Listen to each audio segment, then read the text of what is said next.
Hi 1/6 figure collectors, this is Roscoe and welcome to a review of the Hot Toys Demon Batman and Scarecrow 10th anniversary exclusive figures. Now this is only going to be a quick overview of these two figures, guys. They've been out for a couple of years now, so there are plenty of reviews out. So I'm just going to give you a quick glimpse or recap of these classic figures, which I'm finally happy to have in the collection. Alright, let's go take a look at the box.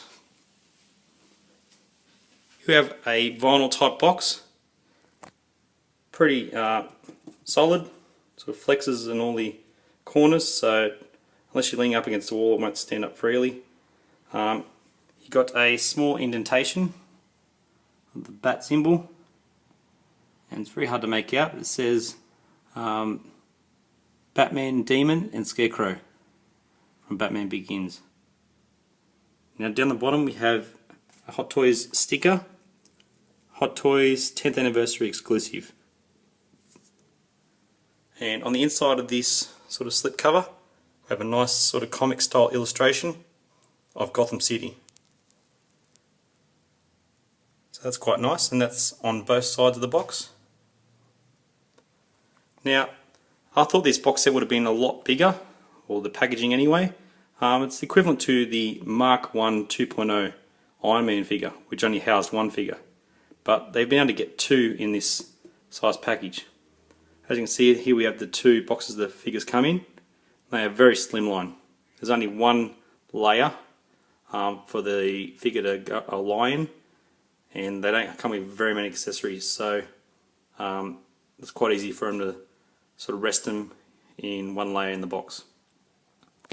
So as you can see, they're half size of this, so you can fit the two in. You've got the orange one here for the Scarecrow. Nice image of the Scarecrow in the background. Batman Begins logo. You've got the sort of black ribbon down there that opens it up. And you've got the purple one for the Demon Bats. And the ribbon as well.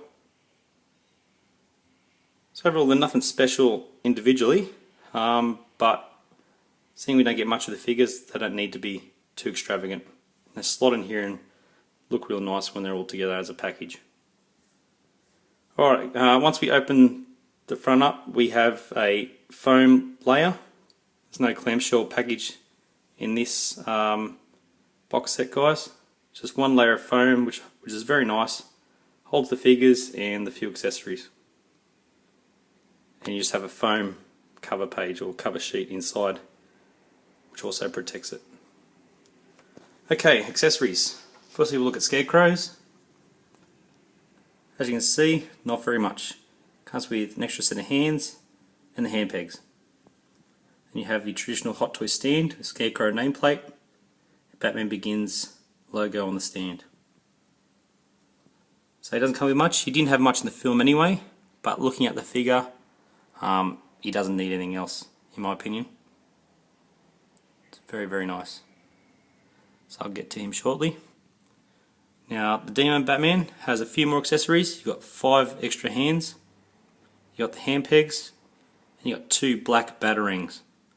So they're not the usual copper colour, which we expect from the standard Batman figures, or the normal Batman figures. And we have also another traditional Hot Toy stand, Batman Demon, with the Batman Begins logo as well. So they don't come with much, but from the scenes in the film where we see these two, they don't have much with them anyway. Now the real draw card for me to pick these up was the Scarecrow. I think it's more of a standalone figure. I probably wouldn't never buy the Demon Batman as a standalone figure, even though it was quite cool in the film. But as a package, it's good that they come together. I've seen these been split up on eBay, and most people go for the Scarecrow, and there's plenty of demons left not selling, but I'm happy to have them both. They complement each other very nicely. But as I said, yeah, I would never buy the Demon on its own. But these are two figures I felt have been sadly missed, or sorely missed in the collection, with all the other Batman stuff I have from Hot Toys. Especially the Scarecrow, because he was in all 3 Nolan films. So he had quite a big role overall, and took me a while to eventually get him in the collection. Right, let's have a bit of a close-up. Here we have the head sculpt. This is all sculpted onto the head. Actually, you can't remove that. It's all sort of plastic. A lot of people are calling out for a remake. I don't think it's necessary. They want to have like an actual crane head sculpt. Would be nice, but I don't think it's necessary. This figure's really nice on its own. I think it can really improve, besides the extra head sculpt. Got the Straitjacket.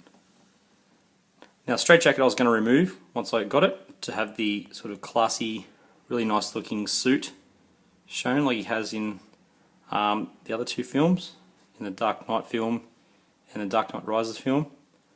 But once I unboxed it, just looking at the Straitjacket, I didn't really want to take it off. I think it looks excellent. I understand why most people leave it on now. All this strapping, all the sort of leather straps here, makes it look more crazy and adds way more detail to the figure. The cream look looks nice. This makes it look more dramatic. Got the boots, really nice. Now down the bottom of this here, you got sort of wire, so you can sort of bend it around the shoes and mould it to the shape of the body. Strapping everywhere. Nice sort of weathering down the bottom of the Straitjacket.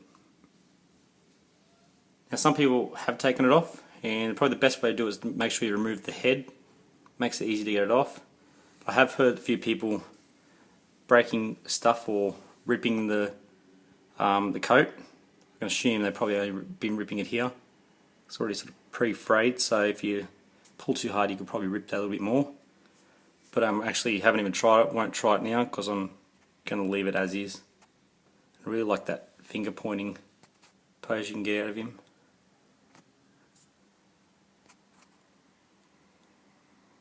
Finally glad to have it in the collection. Alright, Demon Batman.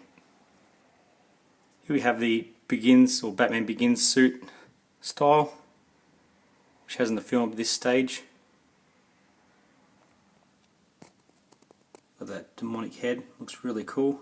Great likeness to how it was in the film. Can't fault Hot Toys at all for that, looks great. You've got this sort of blistered, burnt look. Got sort of this brownish tinge in the camera, but in person it's not that noticeable. The camera seems to be picking up a bit more. You have to remove the head to put the cape on.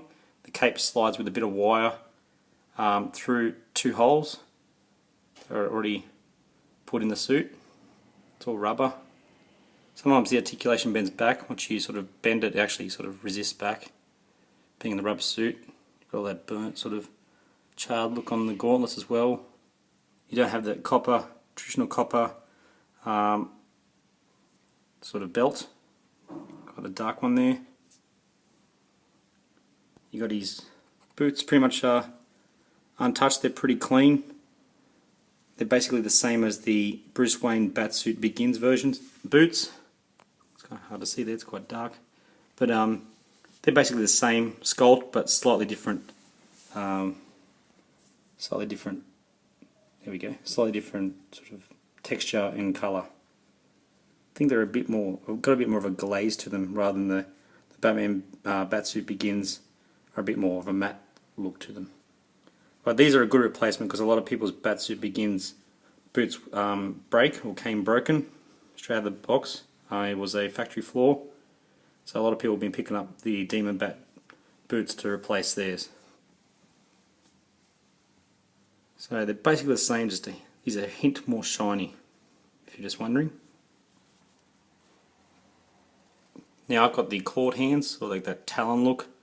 Makes him look a bit more demonic, more fitting with the character. Got all these spare ones here, but they're a bit too normal for me. I think these look really cool to complement the character. Here we have his cape, which is quite long, just like most Hot Toys Batman capes. I think overly long. However, it's easier to pose than say the DX figures. Of course, it's got all this charred, painted look all over it. It actually holds its position quite well, and you've got nice thick wire there, so you can sort of really bend it back. So overall, it's got a cool effect, but it's very long. And even this guy standing up higher on the turntable here, it's still dragging. That's how long it is. Overall, an excellent looking figure. I'd say really accurate to the movie, or how it is in the film for the brief time we saw him. But overall, out of the two, the Scarecrow is the standout, for me anyway. But they look great together, and it's good they came in a set. As is how Scarecrow looks when he's infected other people with that solution or the mist, and then Batman gets one back on him, and this is how he looks to the Scarecrow. I'm not sure how well this would have sold if it was sold in a single package. But overall, still a great figure.